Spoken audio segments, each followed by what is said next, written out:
You know what time it is? It's time to get in the game with your host, Cynthia J.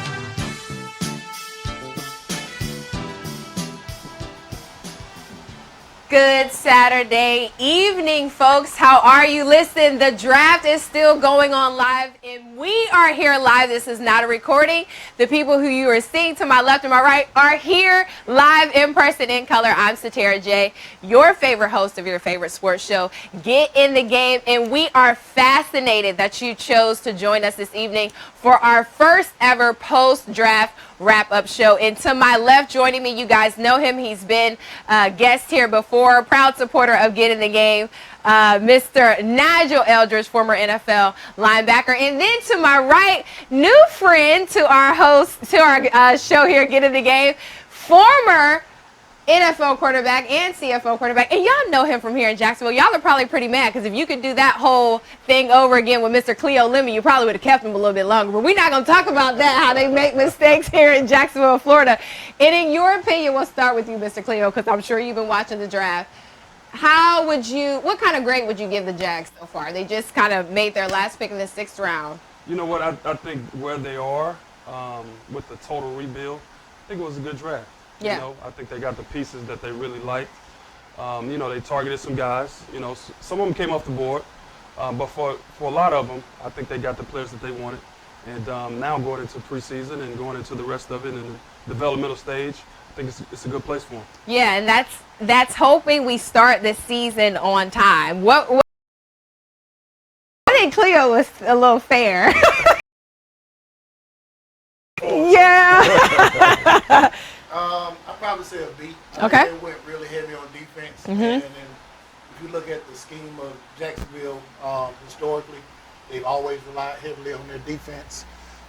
So in my opinion, I would have went more of a high-scoring offensive style, but to support the cast, and just knowing that long-term that's their objective. So it's right up Jacksonville's alley. Awesome. Okay, so I'll try this evening, guys, to not talk about the Eagles that much, but I will say this. Since somebody brought up did you bring up the Eagles? I didn't. No, he didn't. I didn't. Okay, he brought up the Eagles. Okay, so it gives me a fair chance to say, I'm going to just say that we kind of stole the draft because who thought that Jalen Hurts would be sitting there just ready to come to the city of brotherly love? What was your opinion of that pick, guys? Jalen Hurts going to the Eagles. You know, going in it, you know, I thought Joe Burrow deserved to be the #1 pick. I thought Tua was going to be in the mix. You know, exclude his injury. You know, just the talent on the field, it speaks for itself. But my pick of the draft was Jalen. I thought, you know, for the most part, if you're going to take a quarterback, which the NFL is basically a soap opera. It's a reality show. He's already lived that life. He knows what that's about. And he kept his chin up. He worked his tail off. He earned America's respect. And I think now, moving forward, he's going to earn the respect of the Philadelphia Eagle fans and also that locker room. Yeah, I think the city is going to just love him and welcome him in. Do you think this is going to push Carson Wentz's season, or do you think that we're going to see a switch at quarterback? If you're Doug Peterson, what would you do?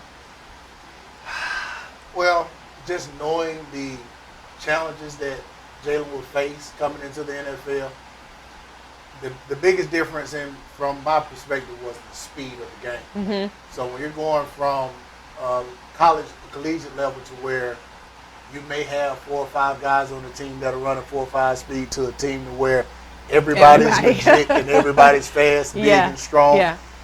The ability to catch on early will be the difference maker for him. So if he shows that, you know, he is a prototypical quarterback and he can adjust, he'll be fine. But I've seen some guys that were levied behind the height and just really didn't catch up with the dynamics and the speed of the game. So, I mean, truth be told, I think it'll be a good soap opera there. Yeah. So I'm going to get you guys' opinion in a moment after I kind of share the story, because I always feel like there is a heartwarming story of the draft. And this year, in my opinion, I think it was about the Okwara I'm probably saying their last name wrong, brothers, Justin and Romeo, the 2 brothers.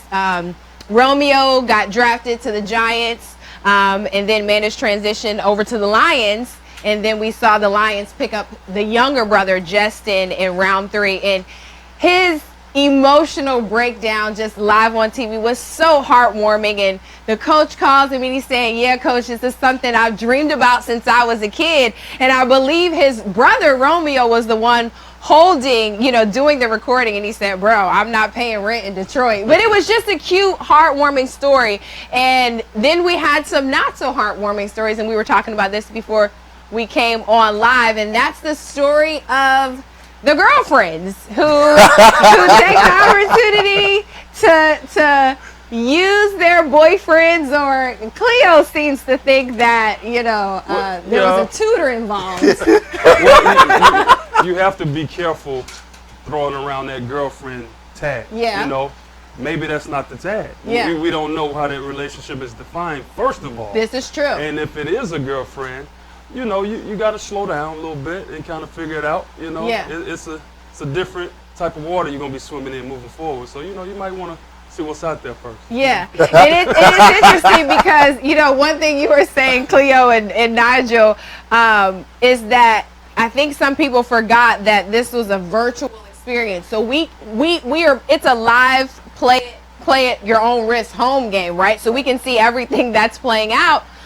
But you don't want to go viral for the wrong reasons. And then, the thing that I love is leave it to Deion Sanders to kind of bring it on back home and use it as a teaching moment for his sons, but specifically Shedeur. And he said, we're going through dress rehearsals. We're going to make sure y'all got this practice down pat because I'm getting my love first. But when you see something like that, CeeDee Land snatching the phone, and Justin, whose mom kindly moved the young lady away from her son doing his moment of shine. Does that bring back any memories for you and just the experience that the NFL brings with those type of moments? Well, it's looking at it from the big picture and the big scope. Everybody's excited. Women pretending and actually become a little more territorial at this point in time because it's like, okay, this is my man, he made it. So everybody's trying to really find their place in that individual's life. But the struggle is just beginning. Yeah. So, when you're dealing with some people that may have some insecurities along the way, truth be told, when the limelight actually hits and they have the opportunity to present themselves, if they're strong, they'll stand. But if not, the weak will kind of flush themselves away. You'll see it. Because, you're dealing with people on the upper echelon of things in the 3% of the world, from popularity to income to availability. So it changes the dynamics of the household, period. Mm-hmm. Correct. And again, only the strong survive. Only the strong. Well, okay. We weren't going to go here, but I'm just going to make this one comment. Not only do the strong survive, but the knowledgeable survive. I think if you're a woman in that situation, you have to know what kind of role you play. And we are not going to get into Days of Our Lives because this is the sports show. Right. Do you think that has any type of distraction on the player? You know what? I would just say for that moment, that's a special moment. Yeah. I would say the first thing to do is, probably check the guest list. Who's coming over? Let's really thoroughly figure out who has the chance to sit in this environment, in this special moment that we're going to remember for the rest of our lives. Yeah. And once you do that and you have that intimate group in the room, I think it's something that's shared emotionally by everyone in there, and it's going to be one of the happiest moments of your life. And one to remember. And someone was probably recording that and photographing that. So we'll see if she's in the photographs 3 years from now, right? Absolutely. Now, one transaction we were waiting to see if it was going to happen before the draft, during, or after was the situation with Trent Williams there in Washington. He kind of made, his, his issue with Washington known early on, but we weren't sure if we were going to see a trade, and then we did. And to me, it was a shocker that it happened during the trade, but we saw Washington trade him to the 49ers for a 5th-round pick in the 2020 draft and then a 3rd-round pick in the 2021 draft. How do you think he's going to fit well in that system?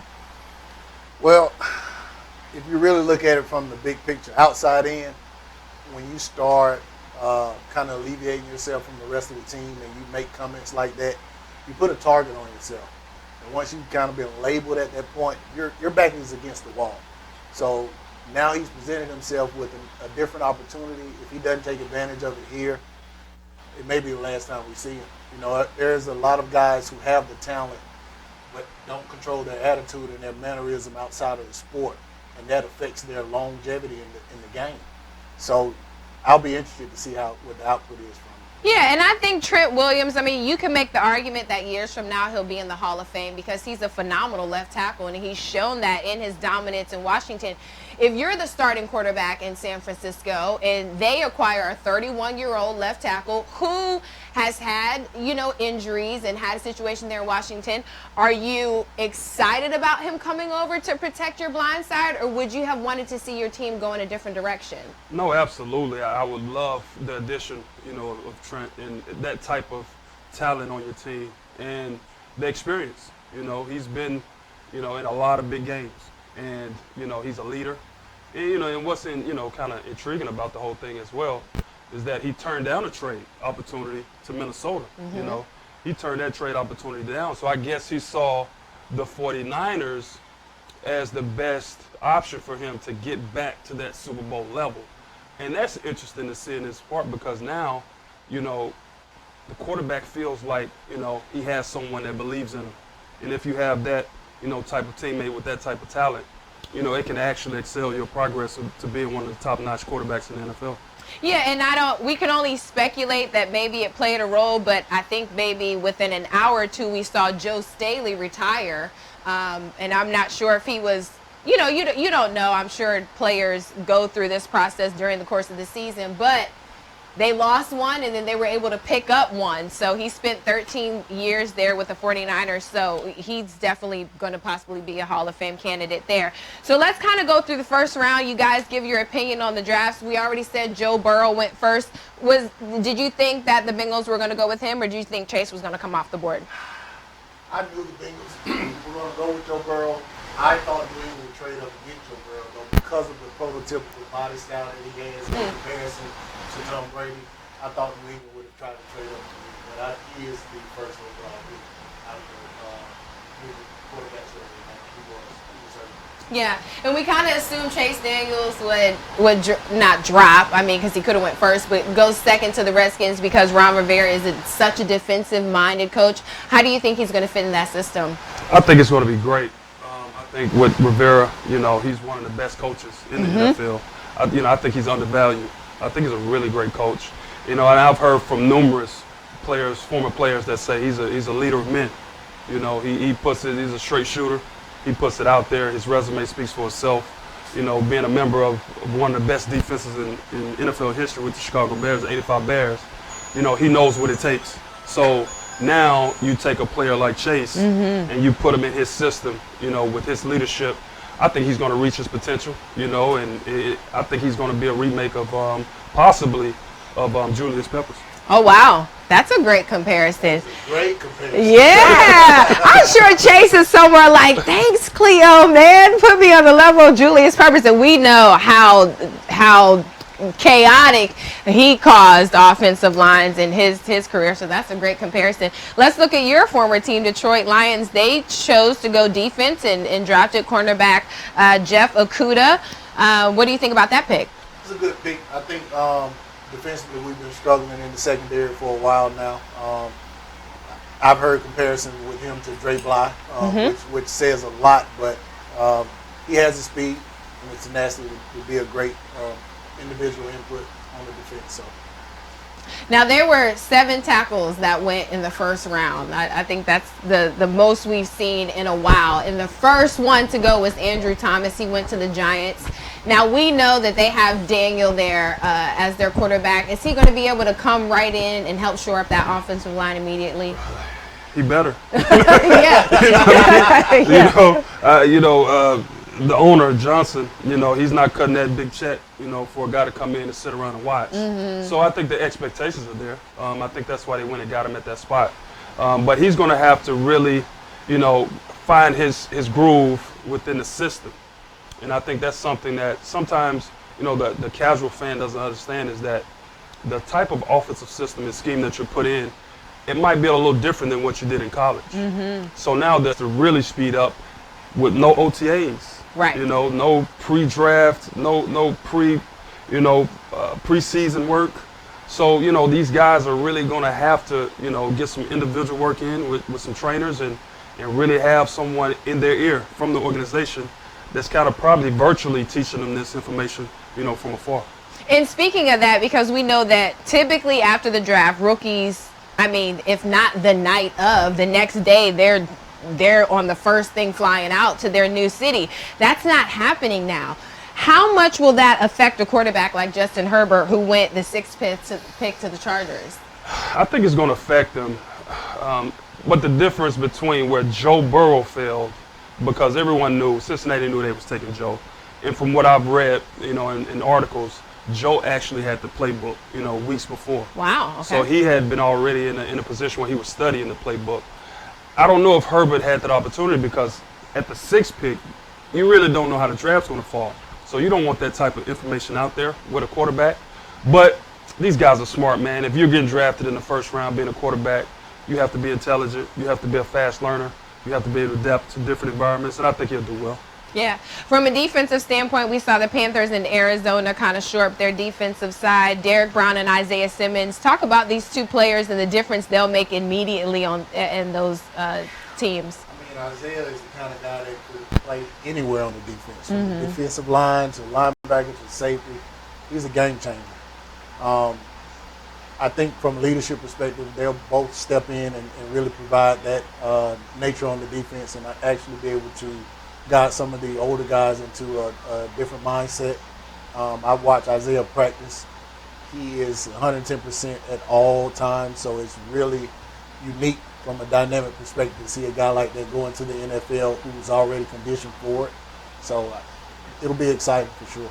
We'll skip over the Jags' first pick because we'll talk about everyone they pick next. But we saw the next tackle come off the board and go to Cleveland. They've been, in my opinion, trying to figure it out for years. Did they get it right with this pick, picking a tackle, their first selection? I won't say that they got it right, but they're heading in the right direction. Okay. I think offensively that was one of the positions that they were struggling with last year from an injury perspective. I think he brings enough depth to the depth chart for longevity in a 16-week season. It's just a matter of how soon, again, can they adapt. Yeah. So at the end of this year, we know the Chiefs won the Super Bowl. And so now everyone's chasing them. And shockingly, in my opinion, I didn't think they would go for a running back, but they did. Clyde Edwards-Helaire, small kid, like a pinball, 5'7", Juggernaut. runs a 4.6. Were you guys shocked that the Chiefs went in that direction? I wasn't shocked at all. You know, when I saw the pick, kind of reminded me of one of my former teammates, Darren Sproles. Okay. You know, I was with the Chargers when we selected him. And you see the draft pick come across the screen, and you're like, you know, he's set some records at K-State. You know, we were kind of intrigued to see really what type of size he had. And when he got to camp and we had on shorts and T-shirts, he was electric. Yeah. From the first day. And I can see this kid being the same way, you know, give him the ball in space, create matchups, you know, and I think he'll take advantage of it. And, you know, for, you know, Andy Reid, you know, he's a genius, man. Mastermind. So when he picks a guy and he has a feel for a guy and he knows what he needs in his offense, I don't doubt him. How much more will the teams in that division be catching up to Kansas City after that pick? Because when you look at, you know, the Tyreek Hill, they're fast on both sides of the ball, and now they add this addition. Not to mention, they have 8 running backs on the roster right now. Yeah. And 2 fullbacks. Needless to say, all of those guys are not going to make it on the 55-man roster, but we know Clyde is because that was their first pick. Right. Did you like the pick? I love it. Yeah. Love it. I think he is a great matchup for a dual tandem in the backfield with Tyreek. He's great out in the open field as far as catching the ball. He'll block and pass coverage. And being a defensive player, that's one of the tougher things to do when you have a shorter running back. When you're going in and engaging and he's coming from the ground up, it's hard to miss those chin checks. And he's so short, so you could almost, when you're looking at a linebacker that's 6'2", which now they are that size these days, and they're 250, you can almost Overlook go it. over them. No, well, you overlook him. Yeah. But you won't go over him. Especially if he's hiding behind, which we know Kansas City, their offensive linemen are, it's not the largest offensive line in the league, but when you're 5'7" and you can hide behind 6'4" and 6'2" and 6'6" and 6'8" tight ends, I mean, it's going to make defenses hard to find them. Absolutely. Now, one pick in the draft that sent, I think, the social media world crazy was Green Bay apparently making Aaron Rodgers not the most welcoming quarterback, as we saw Carson Wentz, went to social media and said, hey, Jalen Hurts, welcome to the city. We didn't necessarily see A-Rod do that, but they picked Jordan Love from Utah, and they traded up to get him. Were you guys shocked by that pick, and what do you think it's going to do in camp when they all get on that field together? I think when, the saying, if you don't be careful, history will repeat itself. Mm-hmm. And I think that's what we saw with, with Rodgers being in that spot, and he was the guy coming in to replace a legend in Favre. And now history has just worked its way back around. So I think from their standpoint, the Green Bay Packers, he's been in this position before, so he knows how to handle it, and he knows how tough it can be. Now, for them, their evaluation on the quarterback Love must have been through the roof, because I looked at a stat earlier. I think Jordy Nelson was the highest drafted receiver since Rodgers has been there, and you're talking about a guy that's a Hall of Fame quarterback that they haven't surrounded with that type of talent.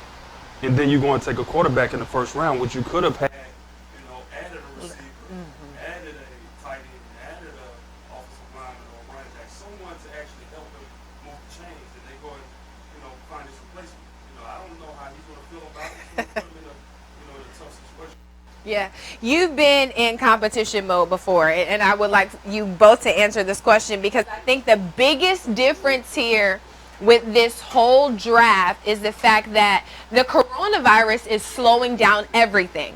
So we are not going to see this competition play out like we would have if the season was starting on time, if Jordan was on the first thing flying out to Green Bay to get started. How much is that going to play a role into Aaron's maybe having to take a back seat to Jordan later in the season, or Jordan having to ride out the bench, because technically A-Rod's already been there. He knows the system. He doesn't have to get familiar with it. On the other hand, Jordan Love does. Right. So what does that do for the competition? Green Bay is a really traditional environment, period. I think the division that they play in historically is one of the more strategic staffs that you're going to compete with throughout the AFC, right? Mm-hmm. So my thing with Aaron is just going to be, he's a veteran. He knows the system. He struggled through some injuries here recently as well, so I think that was part of the trade-up, was just getting somebody healthy who has the knowledge to come in and actually contribute in the event that something occurs. I don't think he's pressed up this year about it as much as he would be if 2 or 3 years from now. But, I mean, we know the game is short-lived. The NFL stands for not for long. Mm-hmm. So any time given in it is delicate to your career path. So I think if he takes the humble approach and actually steps in and conditions this guy for a successful season, regardless of his contribution to the team, they'll be fine. But when you're at practice and going through OTAs that they won't have the opportunity to do now, you have a chance to build a camaraderie with either your first or second string quarterback. The lack there from a rookie perspective is just, again, having the opportunity to run routes with the receivers, get the cohesion with some of the other team members, the offensive line, snap counts, things of that nature will shift when you go into the NFL. So, again, if he stands up to the task and actually performs well, he'll be fine. But I don't think initially that Green Bay is going to go with a rookie at quarterback. I think he'll have to really earn his stripes in Green Bay. Do you agree with that? Well, I think, the draft itself hopefully will light a fire, under Rodgers. You know, I would assume that their plans are not to play this kid, you know, year one, year two. You know, I think this is a project, and I see the trend in the NFL. Once Belichick started doing it, taking these draft picks, late first, second round draft pick quarterbacks, develop them, and then flipping them. You know, 2 or 3 years later, they trade them to other teams for value, and then they receive 2 and 3, 4 draft picks for these guys later. So I think it's something that's a trend that's started by Belichick, and you know, I think it'll light a fire under Rodgers. But at the same time, you know, if in case something happens, you know, you hit that switch, you pull him, and if he has to go, you know you have a talented guy going in that can play ball. Right, good point. So some second round shockers. We saw Cam Akers, running back for FSU, go to the LA Rams. We know they released Todd Gurley back in March. They do have Malcolm Brown, Henderson, and John Kelly. How well do you guys think that Cam Akers is going to fit in that system out in LA? Well, for me, I saw Cam play his senior year in the state championship game. He was at Clinton High School in Mississippi, and the game was at Mississippi State University. I think they were playing Pearl, and that was my first time seeing him. You know, the hype, and you see everything that's written about him, but to see him in person playing quarterback, he wasn't playing running back, he was playing quarterback. So to see him playing and to see what he was doing on the field, you know, it was special. And also, you know, people probably don't know, the kid has a cannon for an arm. You know, I thought it was just going to be a bunch of wildcat runs.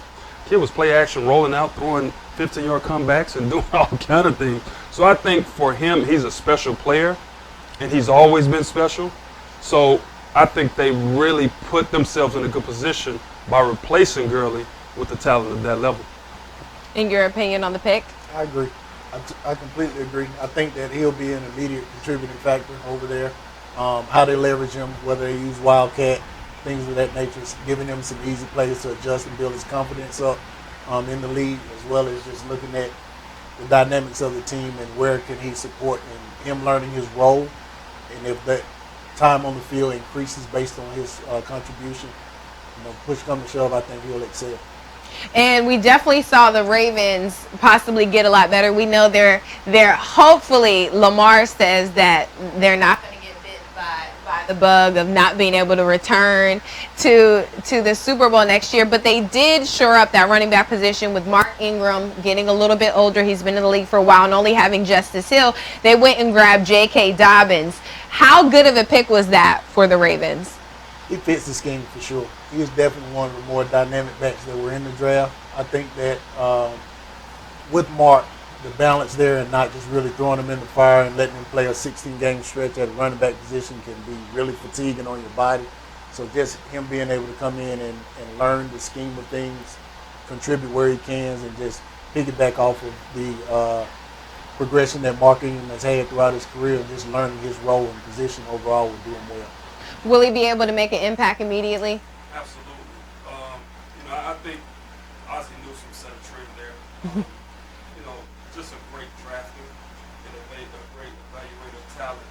So everyone that they pick, meaning the Baltimore Ravens organization, they have to fit a mold, a type of player. You know, I was fortunate enough to be in camp with them, and their linebackers, their safeties, their D-line, they all are cut the same way. They all have the same size, the same speed. You know, it's certain characteristics that they look for. And for them to be able to take a draft pick, that means you met their standard. And I think if they draft you, especially in the first round, second round, they feel highly about you. And there's no doubt in my mind that the kid is going to come in and contribute from day one. Awesome. Now let's take a look at the Jaguars, because we're here to talk about them. And I made a statement in our Tuesday show that, in my opinion, this city is just kind of bored with what they've been doing in the draft, and we needed that big hype player, whether it was going to be at the quarterback position or whatever position. We knew we needed a player that the city could get behind and really support. I don't think they'll go after Cam Newton at this point. Do you think that would have been a good fit here in Jacksonville for them to go grab Cam? Yeah, I don't think that's out of the question. Okay. I think Cam is probably You know, I think they feel comfortable with Gardner, you know, going in and playing. But they need someone to push them. They need someone in there to compete with them. And they need a name, like you said. So if they were to go out and get Cam, I wouldn't be surprised. But, you know, for the Jaguars, I think, like you said, they needed a splash. But they have a ton of talent as far as collectively in the draft that they did draft. So I think they feel good in the place they are. But it would be intriguing if they did bring Cam into the fold. Would you be shocked if you saw something like that happen? Or if it was Jameis Winston? Because some people are saying maybe they should go get Jameis or maybe an Andy Dalton. In your opinion, Cam, Jameis, Andy Dalton, maybe a Joe Flacco? Well, I just look at the history of Jacksonville. They've had opportunities to pull in some dynamic quarterbacks, and the business just didn't go that route. You can even go back and look at the time when Tebow was available. And he was a homegrown kid here in Jacksonville, and they did not take advantage of the opportunity. I don't think Jacksonville's front office has the mindset of going and getting a true leader or a dynamic quarterback to come in and fill that gap for them. I think they want to develop one themselves. And then a lot of times you have to really look at financially where they are within their salary cap. So, you know, being able to bring Cam in, what are we going to let go, you know, long term, or what's available for us in the future? Is it a 1-year deal? Do you cap him out at a 1 year and franchise him? Like, what would the approach really be? What is the overall objective in bringing him in? Or would he just really contribute to being Minshew's mentor? You know, those are the things that I've seen within the franchise itself that really raised my eyebrows for the most part. But long term, would any of them be a great fit? Absolutely. But I just don't see the staff here making those decisions.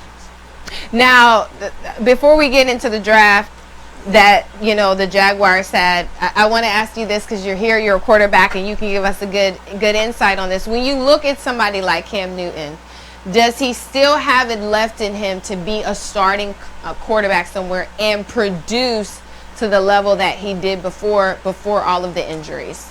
Yeah, I think Cam is still able to play at a high level. I think if where he is right now, and he's a competitive person, and the way it ended for him in Carolina, I think he has something to prove. You know, and you see the workout videos that he posts, and you see people that he feels that have doubted him and gave up on him. I think he's going to come back with a bang. You know, honestly, I feel like he still has 3 years of high-level football, at least the minimum, or more, to play at a high level. You see these quarterbacks now, you know, the Drew Breeses, the Tom Brady's of the NFL that, you know, they're 40, 41, 42, you know, and Cam's going to have to change his style. He's not going to be that physical force that he's been his entire career, but he has so much experience to draw from. I think it's going to be an easy transition for him, and I think given the right opportunity, you know, if he were to come here, I don't know if he would be willing to come here. Yeah, so that's another question you have to ask yourself. Yeah, that's a good point. But you're right on that. And that was one thing that, you know, as seasoned veterans, they have to learn to change the play of the game also. So when considering like the physical quarterback that he's always been, he'll have to change and become more of a true pocket passer. Actually sliding, you know, the things that he never wanted to do. He's you know, so long. When you're that tall, sliding is like, they might not get you from the waist down, but then you got the whole waist up still open to a linebacker coming across the middle. That's hard. He has to take care of himself, though, and that's the key thing in his longevity in the game. He's got to start playing a smarter game. If he doesn't come here, Cleo, where would he fit? Who could take him at this point? Wow, that's a great question. You know, just to think about where he would want to go. Right. Because as, you know, as a competitor, you want to actually put yourself in a position when you're, you know, long in the tooth of actually winning a Super Bowl. You know, he had a chance to get there in his MVP year and came up short against the Broncos and with Peyton Manning. But at the same time, he's done it. You know, he's led an organization to that level. So, you know, he's capable of it. Now, finding the best fit, that's the other question. And there are plenty of organizations that I know they're doing their homework, but it's hard to pull a trigger on him when he hasn't been able to take a physical. They want to know for sure that he's healed, he's healthy, and ready to go. And I think once that opens back up and they can actually get their eyes on him and get the doctors in on him, I think it'll be fast when he signs with the team. Yeah, it's difficult to think where he could fit because while you're talking in my mind and I'm going around, you know, state to state, team to team, so many teams have gone younger. You know, they either have rookie quarterbacks that they're looking to come in and start immediately, or they drafted last year, so they're on round, you know, year 2, or they have a proven veteran. So it's kind of hard to think immediately where he could go. You know, for me, I would love to see him in New England. You know, putting that style of player, you know, with Belichick, you know, the evil genius. I think it's something. The evil genius. I think you didn't say that loud enough. He said the evil genius. You know, that's how they view him. But yeah, you know, I think he's just been, you know, 10 paces ahead of every organization in the NFL for a long time, and for him to get his hands on that type of talent, I think that would be the best place for Cam to extend his career. Could Cam's personality fit with Belichick? If anything, I feel like Foxborough would slow him down because you have nothing to do except study your playbook.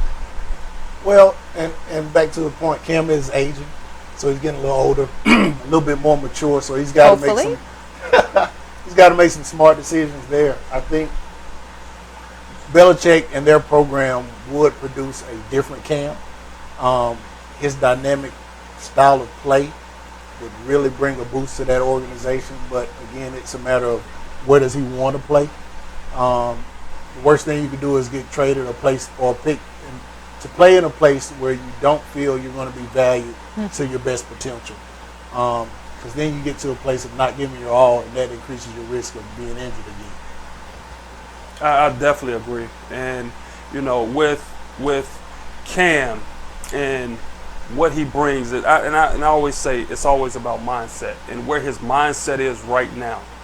Going in and just recalibrate. Just hit the reset button. Go in, learn. You know, Josh McDaniels, he's proven. You know, he's a great offensive coordinator. Just go in there, sit down, be an open book, you know, be a sponge, learn their system, learn the Patriot way, and then 3-4 years later, I think you're going to actually be excited about the decision you make if that opportunity presents itself to join that type of organization. Well, whether the Jags bring him here or not, Shad Khan, if you're watching, he would be the splash that Jacksonville would need. I think that everybody would get behind the Jaguars if they picked up a player like that. But do you think they made a splash with their first pick in picking up C.J. Henderson? Was he the right first pick for Jacksonville? It's tough. You know, I saw Reggie Nelson come in from Florida and really do a great job, you know, and being a backyard guy, being from, you know, University of Florida and coming in with high expectations and also with a fan base that has seen you play every game of your college career. Derek Harvey came in from Florida, a high draft pick in the first round, and really didn't reach that potential. So it's a thin line between having a guy that you draft out of your backyard versus, you know, going to get a guy that's new to the area, new to the fan base. Everybody gets excited about him. But the talent, there's no knocking the talent. The talent is there. And I think for the talent to be here, I think now the coaching has to go with it, put him in the right scheme, and let him go and play his game. And with their second pick, they kind of shored up the defense and possibly calmed down this city from still freaking out, from giving away Calais Campbell to the Ravens, and they went and got the edge rusher, Calavon from LSU. Was that a good pick to kind of calm the fans down here that it's okay, we're going to be able to be okay without Calais? So I want to speak to both of the picks really quick. So with Henderson, I want the fan base to give him a fair chance and not compare him to Jalen Ramsey. When you have a dynamic player like Jalen Ramsey, it's really tough that you try and compare the next corner to come in with that physicality, with that mindset, with his overarching ability. You have to give another player a fair chance. He's not going to be Jalen Ramsey. That doesn't mean he's not a shutdown corner. It doesn't have potential to become one. So you have to really be fair to a rookie that's stepping in that place. With the defensive tackle pick, I think it was great. His size, and does he fit the scheme? Absolutely. Coming from a place like LSU, I think the biggest thing for him is just going to be to understand. I mean, you've got the guy from Alabama still here. You've got the rookie that they had last year. So really figuring out what's the dynamic of the team in that defensive line to make sure that whether your potential is going to be on the edge, in the inside, and just learning, the style of the defense and really consuming and absorbing everything that you can from that playbook makes you a better contributing factor. But if you come in with the mentality that I'm a high draft pick, I'm kind of going to give my all on certain plays. You got guys that take plays off. When you're, it's a backside play, you're not really running 110%. All that's going to be evaluated, and that's really going to dictate his time on the field. So if he can really step in and absorb everything that he can, like Cleo said, be a sponge. Be a sponge to the game. Be a student of the game. We know you're capable of performing, but really just home into what is your contribution to this team. Learn your role and play it to the fullest. I think you'll do great. One thing that we heard last year a lot was that there weren't a lot of receivers to throw to. So they went and tried to correct that with a third pick and grabbing the kid from out of Colorado. Do you think he's going to fit well in the scheme and be that wide receiver that can be in the mix for Gardner? Yeah, to be honest, I didn't know much about the kid from Colorado. But then going back and watching his highlights and just seeing,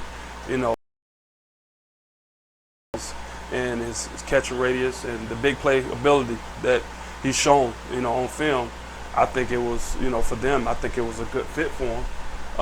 But at the same time, you just know in the AFC South, man, everything, to win that division, everything stops and starts with Deshaun Watson. So either you got to stop him or you got to outscore him. So for their standpoint, I guess, they did a little bit of both. They got, some great defensive pieces, but also at the same time, they wanted to fill that void that they had at the receiver spot with their explosive guy, and I think they did that. And they went back to defense to kind of try to shore up the defensive line again and going Ohio State with Devon Hamilton. Do you think he's going to be able to fit in and make an impact immediately, or do you think he'll be a second? He's a beast. He is a beast. Ohio State, to me, had one of the better defenses last year. His ability to actually come down into the box and play like an outside linebacker was dynamic and unique for that position. His ability to contribute to the run as well as the pass, I think he's going to be a great stellar for this. To me, he was the best draft pick. For the Jaguars. For the Jaguars. What do you think? I would piggyback off the same thing. I would say, you always hear people talk about value picks. When you talk about picking a guy in the first round, that's elite. That's elite athletic ability, elite tape, elite production. And then you get down to your later picks, you find value. And I thought they found a lot of value with that pick. So one thing about being a quarterback, as you know, you got to be able to trust your offensive line. Jacksonville kind of waited till, late in the draft to pick up their first tackle, the kid out of St. John's in Minnesota. When you look at the offensive line here in Jacksonville, they only went for one tackle in the draft. Did they need more than one, or will they maybe try to make a splash in free agency? How important is that going to be to make sure that Gardner has the pieces to perform better than he did last year? And I think that's a big part of drafting. Are you ranking the players and you picking the best available player, or are you drafting for need? And I think what they've shown is they picked the best available player. Didn't matter the position. And they didn't draft for so-called need. So if it was a guy that they felt that, basically there's a tackle in the second round that they thought, was okay, but they value another position and thought that position player was better, maybe in a different position, they drafted that guy. So with them going down late in the draft to pick a tackle, it kind of lets you know that a lot of teams went that way. They saw that need for those big guys. That's the NFL. You know, you think it's all these little guys running fast Yeah. and catching touchdown. That's not the league, man. The league is D-line, O-line. Up front. So, you know, when they go off the board fast, you know, you kind of have to find that diamond in the rough, and hopefully he's one of those guys. He's one of, yeah. And teams kind of rely on practice, especially against the first team defense, to help, you know, the offensive line kind of become better in practice. When you're going up against the top talent in the league every day in practice, it kind of makes you and prepares you to be better. We won't necessarily have that for this young man to come in, you know, this year because of the delay, because of the virus. So how important do you think it's going to be? And do you think that Jacksonville kind of said, we kind of trust the guys we have here already and hopefully they'll get better? Or do you think that somebody like this young man from Minnesota is going to be able to come in and push the guys who are already on the line? And then, you know, you still have time for free agency, so it's really a question of, you know, when you go back and watch film from last year, where were the gaps? Where did they see the biggest need for this upcoming year? Who actually developed last year from a talent perspective with what they came in with at the beginning of the year at week 16? You know, those are the things that the coaches go back and review film on to make those kind of decisions. So for them to draft that late for offensive linemen means that there's still some trust within that front five already established. And back to our point about Cam, that's one of the things that a quarterback looks at as well, is how does that offensive line look? You know, how am I going to invest my future to go into a team that either has it or doesn't? You know, how many sacks did they give up last year? Those are the things that really make a team look sexy to a quarterback, and whether or not he wants to come in and contribute for 2 or 3 years at a time. So if Jacksonville had made that decision to draft that late, there's some confidence in the guys that they have now. And also, too, to just add to that as well, Doug Marrone is an O-line guy. You know, that's where he made his bones, coaching O-line. And he's a great O-line coach. So I kind of feel like he feels if they can just get him, you know, some talent, he'll develop it. And I think that, you know, with that mindset, that allows them then to, you know, spend money in other places and just let him handle, along with the O-line coach, to handle that development of the O-line. Well, you guys know how I feel about the offensive line here in Jacksonville. And so my opinion, what they just said is Cam's not coming here because he cannot trust the offensive line here. And with all due respect, Doug Marrone has proven that he's one of 32 great coaches in the league. But I think he has so much more to worry about and focus on that he's kind of possibly taken his eye off the offensive line because they haven't been as good as they could be, especially in the type of division they're in. But I digress. So basically, Jacksonville Jaguar fans, Cam's not coming here. Maybe you can go somewhere else, Cam. Sorry, but we kind of threw that out the window. So they went back to defense, got the cornerback out of Michigan State, Josiah Scott. They really needed help with the cornerback position and needed to help defend the wide receivers that they face in this division. Was he a good pick? I thought it was a draft for need pick. You know, if you go back and look at that secondary that was in the AFC Championship game, you know, against Tom Brady in New England, I don't think anyone's left. I think they're all gone, you know. So now, you know, like I said, starting off this session it's a total rebuild. So, you know, when you have to rebuild that secondary from the ground up, you know, you're gonna take your lumps. But you see those talented guys in the draft that you feel like they can come in, learn your system, and develop. In year 2, year 3, they might be able to contribute. I think that's what this position is. So it doesn't seem like it's an immediate need, and maybe that's what they were thinking with linebacker Shaquille Quarterman out of Miami to bring him in. Do you think he'll fit well here in the system, especially since he's kind of a hometown kid, being as though he played right there college ball in Miami? Well, I think the reason for that draft was they're trying to get Miles Jack back on the outside. They moved Miles to middle last year, and he was really out of his nature. So getting a guy like that to come in and take the forefront in a captain role really solidifies Miles back to the wheel linebacker, which is weak side, where he's really in the mix at all the time. And that's what he wanted to get back to, and that's where he really developed and shined at within his first year in Jacksonville. So I think that was a good pick for them. His ability to contribute initially is probably going to be on special teams and as well as playing linebacker. So, more bang for your buck there, absolutely. When you're facing the quarterbacks that we have here in this division, and now we'll be facing someone new because the Colts got a new quarterback, right? So we haven't necessarily played against him as much, but the safety position is important because they've got to be able to not only protect the middle and go deep, but also kind of help assist the DBs and the cornerbacks on following those fast wide receivers. So they went and got Daniel Thomas out of Auburn, safety position. Do you think this was, again, a need pick and maybe a kid who we'll see in the future produce? Yeah, I definitely think it's a need pick. But the great thing about it is, the expectations are not there, so that you can actually play them. You don't have to, they can learn to get on-the-job experience. So you don't have to worry about, facing a fan base that's, putting pressure on you to win right now, because we all know they're in a rebuild. So now you can put that guy on the field. Now, one good thing about it is the trade, that Houston made to get Watkins, to Arizona. Now you probably take one of the most dynamic receivers in the NFL. You take him out of the AFC South.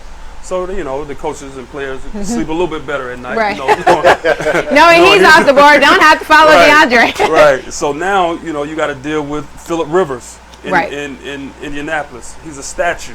He's 37, 38 years old. He's a statue.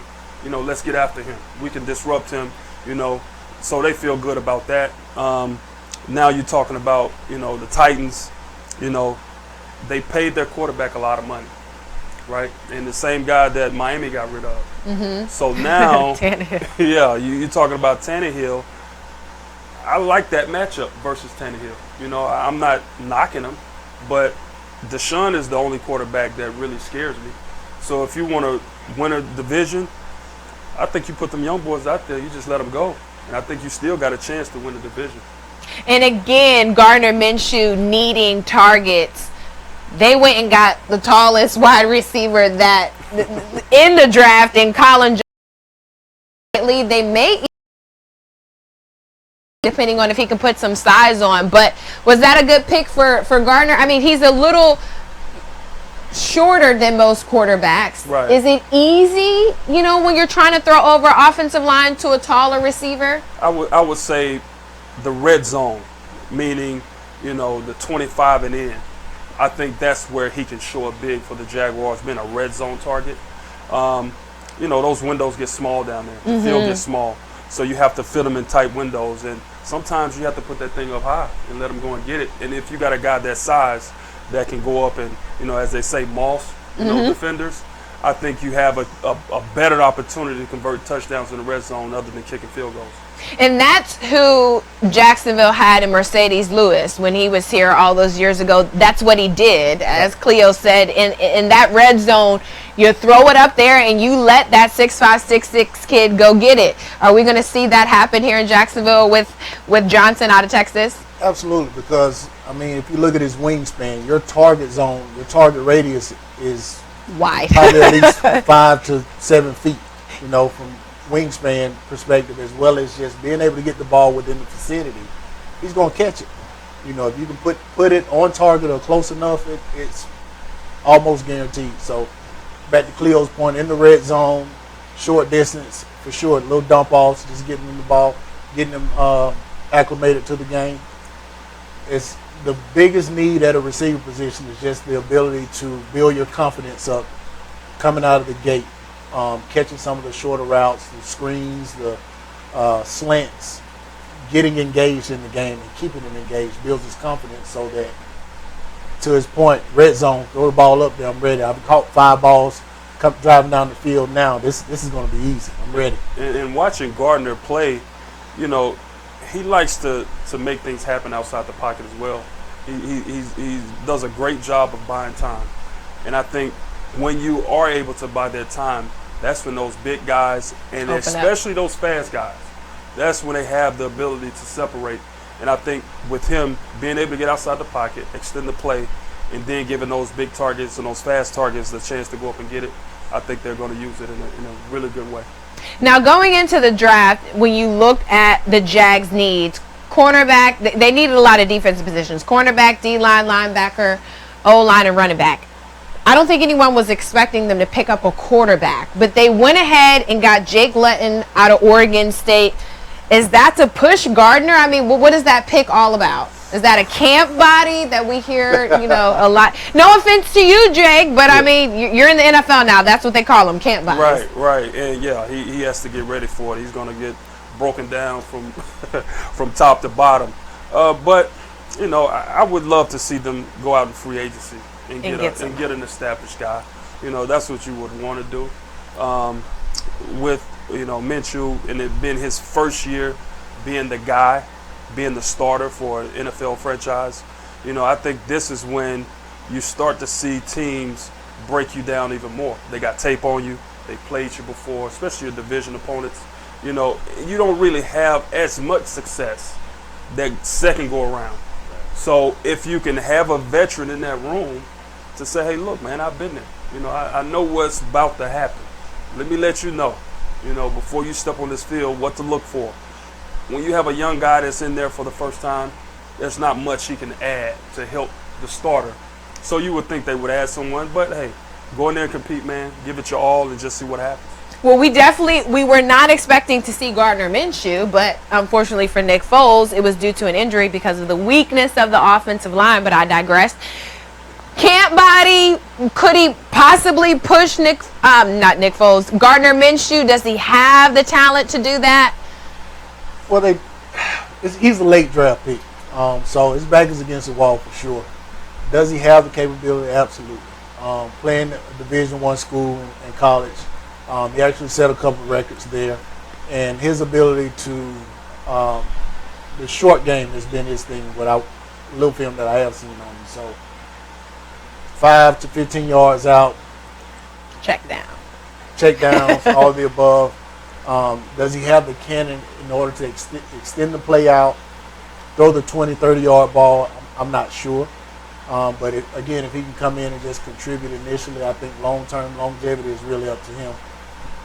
And you have to not look at it like a mistake-free opportunity. You're supposed to just learn from your mistakes. As long as he's continuing to learn and grow, I think he'll be fine. So we did get one tight end in the draft, and that was Tyler Davis out of Georgia Tech. Potential camp body, maybe someone to kind of stick there on the offensive line to help push the offensive line. It was kind of a needed position. Did you think that was best player on the board at that point, or? Yeah, I think when you get to that point, you got him ranked. So, he was probably the highest ranked guy left, and they took him. But for him, you lace him up like everybody else. There's no difference between you and that first round draft pick other than a bag. And so if you can go in with the right mind frame, and go in and compete at a high level, and just make a name for yourself. And I think that he'll do a great job to do that and be competitive, but at the same time, just knowing, nothing's, given. So because you're a draft pick doesn't mean you're going to make the team. You got to go and earn it.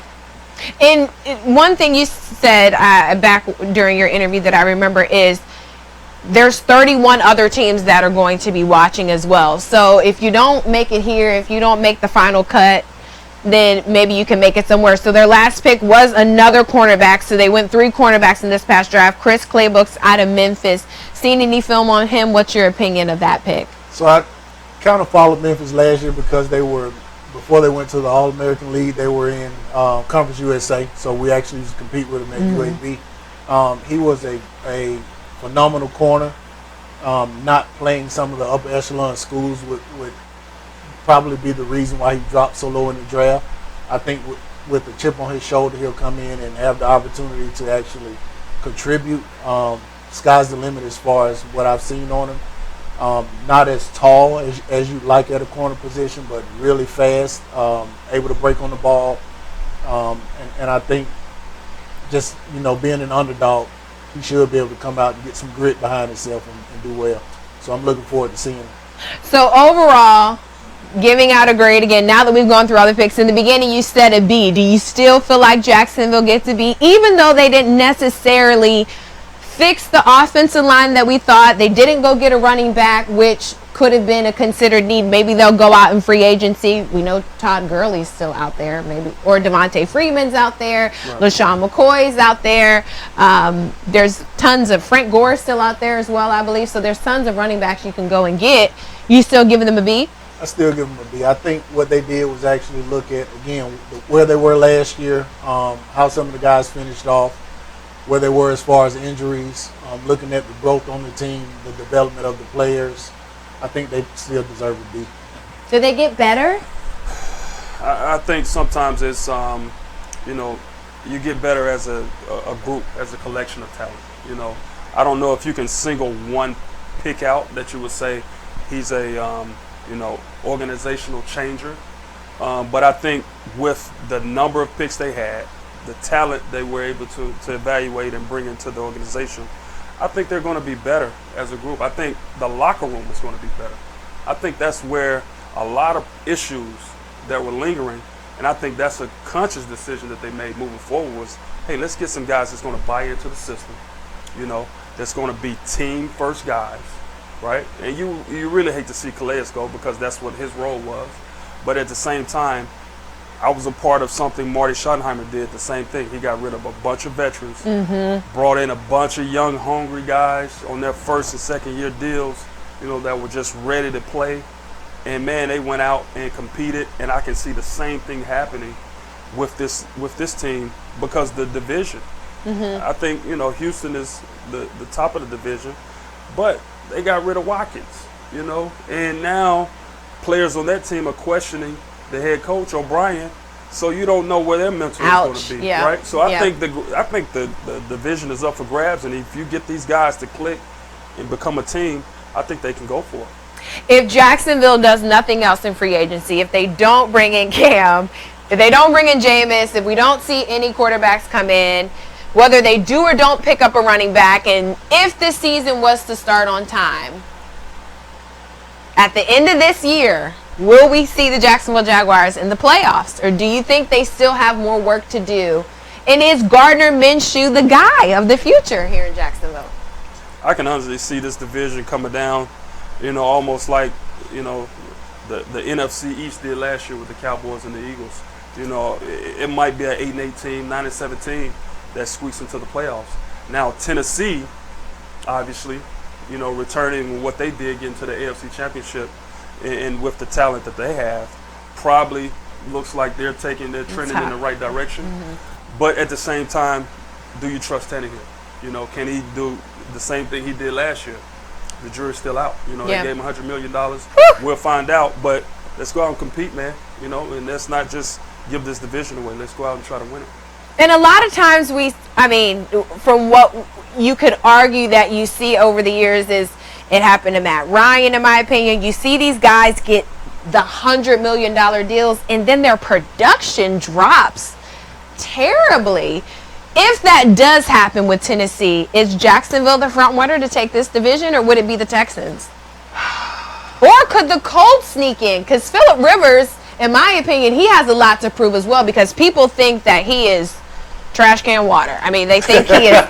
They think he's done. They think he's washed up, dry, old, should retire here in Florida and just move on with his life. So I think that he has a lot to prove. I think that he wants to say, hey, it's not just Drew Brees. It's not just Tom Brady. I'm still here.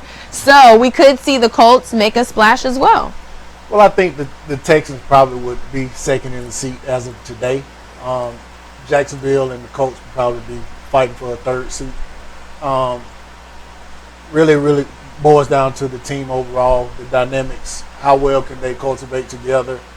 How willing are they to buy into the dynamics of the team and to the role that each of them will play? And Bill Belichick is great at it. He does go after the younger guys. When you look at egotistic players, guys who have the personalities that clash a locker room, it's tough to keep them.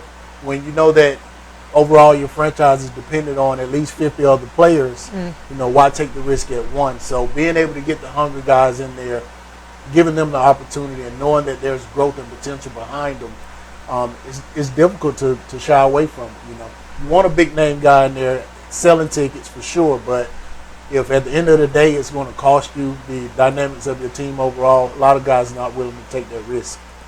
Now this is kind of a broad question and you may need a moment to think about it. Don't worry, I'll just talk about the Eagles until you give your response. That's fine. We have plenty of time. Who do you think won the draft? You always see the team that, whether it was players they lost in free agency or players that retired or guys who kind of ended the season hurt, so we don't know if they'll be back, guys that got traded. Who got better in this draft that needed to get better in order to either hold the head coach's position secure or kind of secure some of the players that were there the year before? Man, you know what? I really like what Miami did. Okay. I think Miami got one of my running backs. Had a ton of draft picks. I thought they had a plan going into the draft. I thought they stuck to that plan. They got some really good players. They got a franchise-changing quarterback in Tua if he can stay healthy. I really like what Miami has done with that draft and the direction they're headed, the way they ended the season last year. Really looking for some big things out of the Dolphins, and I think they're gonna really be in a good place to compete for that division, especially since Tom Terrific is gone. Yeah. So it's up for grabs. And is Tua the guy to get them over the hump of finally being able to beat Belichick? That's a tough question. Now, does it happen? He's laughing. I guess we're going to get to him in a second. Now, does it happen in 2020? I don't know, right? That's a little bit too soon because do you play Tua? Do you sit him, let him recover, 100% healthy? Or do you say, hey, look, let's not let the Buffalo Bills gain traction. They're trending in a direction. Oh, yeah. Don't they definitely got better on wide receiver, Don't let Le'Veon get going in New York. Yeah. Sometimes you say, look, let's strike right now when everybody's on an equal playing field and let just Tua go out there and do his thing. Now, do they put him in, that jersey number 13? They hung up Dan Marino's jersey. Yeah. Down there, so looks like he's going to be looking for a new number. Yeah. But other than that, I like what they're doing. I like the direction they're moving in, and I think they can compete.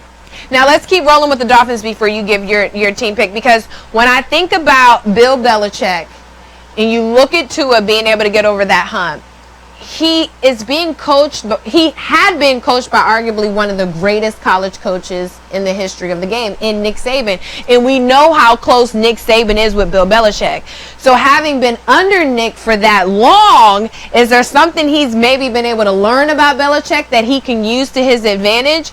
Or is Bill you just can't catch Bill, no catching Bill? No, it's tough to say, what Saban has, instilled him about Belichick, but the preparation and his approach, his mental approach to the game, I think that's probably the most he's learned from Saban and what Saban learned from Belichick, because, I played under Saban in Miami.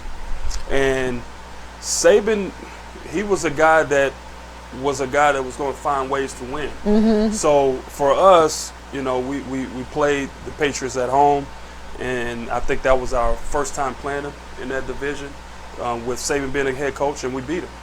And it was going to be more that to come, if he didn't leave and go to Alabama. But Tua, with that mindset of preparation, I think that's what's going to carry him, to that next level of quarterback play in the NFL. In your opinion, what team won the draft? Who should we see a big improvement out of? Should we start the NFL season on time this year? Tough. I can't pick one.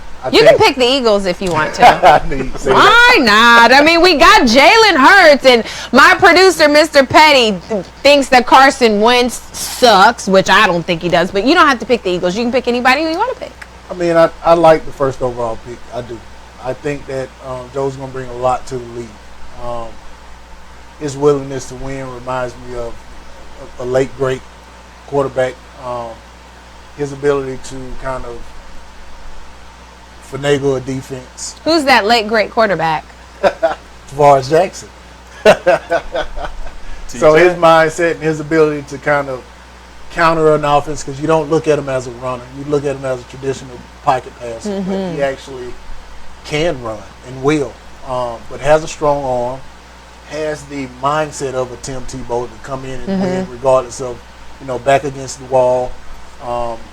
As long as they're given the supporting cast, his receivers really home in and feed him the way he needs to as far as learning the system, catching the ball, rerouting when he strands out of the pocket.